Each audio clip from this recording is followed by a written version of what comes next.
Hey guys, assalamu alaikum. My name is Abdul Fatah. Welcome back my YouTube channel. So guys, हमने last time जो हमने पढ़े थे 1956 के कॉन्स्टिट्यूशन को कवर किया था और 1962 के कॉन्स्टिट्यूशन को कवर किया था।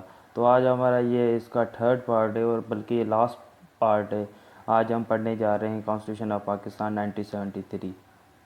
तो जैसे कि आपको पता है कि हमारे मुल्क में मैंने प्रीवियस टॉपिक्स में भी आप लोगों को यह बात बताई थी कि हमारे मुल्क में 1947 से लेके स्ट्रिक्ट जो हैं 3 कॉन्स्टिट्यूशंस आ चुके हैं। उसमें से 2 जो कॉन्स्टिट्यूशन थे वो एबोगरेट हुए, उसके बाद वो फिर से कॉन्स्टिट्यूशन रिटर्न नहीं हो सके। तो उसके बाद ये 1973 वाला कॉन्स्टिट्यूशन है जो स्टिल हमारे मुल्क में चल रहा है। तो सबसे पहले आइए इनकी बात करते हैं कि ये जो एबोगरेशन हुआ था जो कॉन्स्टिट्यूशन जी 1962 के बाद ये बना था कॉन्स्टिट्यूशन। ये जो बांग्लादेश वगैरह जो इंसिडेंट हुआ था जिसमें बांग्लादेश जो था वो हमसे अलग हो गया था। तो एक कॉन्स्टिट्यूशन कमेटी बनी थी, वो national assembly member of the from all party setup in April 1972। ये भुट्टो साहब के दौर में 1972 में अप्रैल में एक कॉन्स्टिट्यूशनल असेंबली की जो कमेटी बनी थी उसमें कॉन्स्टिट्यूशन जो उसके नेशनल असेंबली के कुछ मेंबर्स थे उनको मिला के और उस टाइम की जितनी पार्टीज़ थी मिला के उन लोगों ने एक कमेटी बनाई थी। Committee reported on 31st December 1972 final draft approval. उसके बाद जो इसका अप्रूवल आया था वो 31 दिसंबर 1972 में आया था, फाइनल ड्राफ्ट जो बन चुका था। उसके अलावा जो अप्रूव हुई थी ये हुई थी 10 अप्रैल 1973। The new constitution was in force on August 1973। जो ये जो कॉन्स्टिट्यूशन था ये तकरीबन आलमोस्ट ये ड्राफ्ट हो चुका था 31 दिसंबर को 1972 को। और उसके बाद जो ये इम्प्लीमेंट हुआ इन्फोर्स हुआ ये हुआ था 14 अगस्त 1973 को।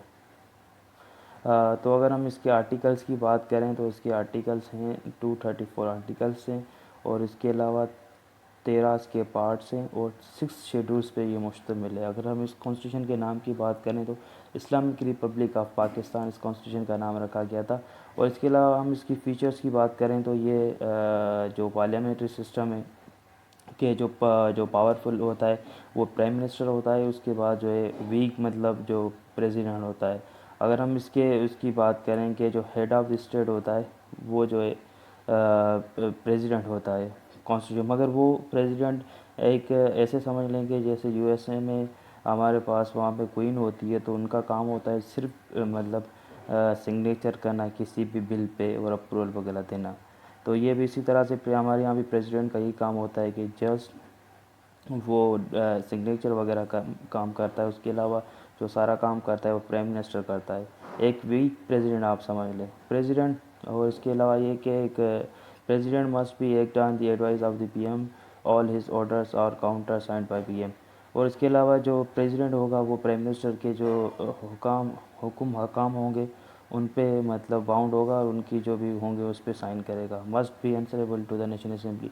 और इसके अलावा पीएम जो होगा प्राइम मिनिस्टर जो होगा मुल्क का वो जवाबदेह होगा कौमी असेंबली के सामने। और अगर हम इसकी फेडरल नेचर की बात करें तो ये फेडरल बेस्ड है कि मतलब एक कैपिटल होगा, उसके बाद प्रोविंशनल 4 सूबे होंगे क्योंकि बांग्लादेश उस वक्त हमसे अलग हो चुका था। तो उसके बाद जो इन लोगों ने एक कैपिटल इस्लामाबाद को बनाया था, फिर उसके बाद 4 प्रोविंसेस को तश्कील दिया था जिनके सीएम्स और इसके अलावा फेडरल जो है वो हेड होगा। और अगर इसकी हम पार्लियामेंट्स की बात करें, पार्लियामेंट इसमें एक अपर हाउस है। अपर हाउस तो आप ऐसे अपर हाउस ऐसे समझ लें कि जैसे सेनेट हो गया, अपर हाउस सेनेट हो गया, उसमें तकरीबन 100 मेंबर्स होते हैं अपर हाउस में। अगर लोअर हाउस की बात करें जिसको हम नेशनल असेंबली ऑफ पाकिस्तान भी कहते हैं, तो ये पॉपुलेशन बेस होता है। तो ये अभी जो मौजूदा दौर में कुछ इसके नंबर वगैरह वो चेंज है। अगर हम वैसे बात करें तो 342 सीट्स हैं टोटल नेशनल असेंबली की। अभी तो काफ़ी इसमें चेंजिंग हुई है। और इसके अलावा जुडिशरी की बात करें तो ये 1973 के कॉन्स्टिट्यूशन के तहत जुडिशरी विल बी इंडिपेंडेंट। मतलब ये कि जुडिशरी होगी वो बिल्कुल आज़ाद होगी, वो किसी के कोई बाउंड नहीं होगी, इंडिपेंडेंट वो सारे डिसीजंस करेगी। और इसके अलावा इसमें यह था कि इस्लामिक प्रोविजंस वो इसका जो पाकिस्तान का 1973 की कॉन्स्टिट्यूशन के तहत नाम रखा गया था इस्लामिक रिपब्लिक ऑफ पाकिस्तान। और इसके अलावा जो objective resolution was preamble Islam declare, जैसे कि आपको पता है कि हमारा जो मुल्क बना था वो 1947 में जब बना था, तो ये बना ही एक इस्लामिक कंट्री था और इस्लाम के नाम पे बना था। तो जो इसके ऑब्जेक्टिव रेजोल्यूशंस थे वही थे कि मतलब जो भी इस्लामिक इंजेक्शन होगा उनको फॉलो किया जाएगा, उसके अलावा कोई भी लॉ या कोई भी ऐसी चीज़ नहीं बनेगी जो अगेंस्ट द लॉ हो। तो इसके अलावा इसका नाम भी इस्लामिक रिपब्लिक ऑफ पाकिस्तान रखा गया था, इस्लामी जमहूरिया पाकिस्तान, जो कि स्टिल वही है। और अलावा इसके अलावा अगर मतलब दूसरी चीज़ों की बात करें, the fundamental rights given by the welfare of the people, non discrimination and fulfil of the basic needs. और इसमें यह था कि जो भी फंडामेंटल राइट्स थे वो लोगों को दिए जाएंगे और लोगों की भलाई के लिए काम किया जाएगा। और उसके में अलावा इसमें कलर, रंग, नस्ल के मतलब 12 तरह के जो भी उसकी बेसिक नीड्स होगी उनको फुलफ़िल किया जाएगा अकॉर्डिंग टू कॉन्स्टिट्यूशन ऑफ 1973। और इसके अलावा जो 1973 की कॉन्स्टिट्यूशन के तहत जो हमारी नेशनल लैंग्वेज होगी वो उर्दू होगी। प्रोविंशनल जो लैंग्वेजेस होंगी वो प्रोविंस के हिसाब से होंगी, जैसे सिंध है तो सिंध में सिंधी बोली जाएगी, जैसे पंजाब है तो उनका अपना हो गया, और बलोच तो वो बलोची प्रोविंस में मतलब इस तरह से है, मगर जो नेशनल लैंग्वेज होगी वो उर्दू होगी। तो यहाँ पे हमारा ये लास्ट टॉपिक यहाँ पे ख़त्म होता है। तो उम्मीद करता हूँ कि आपको समझ में आ गया होगा।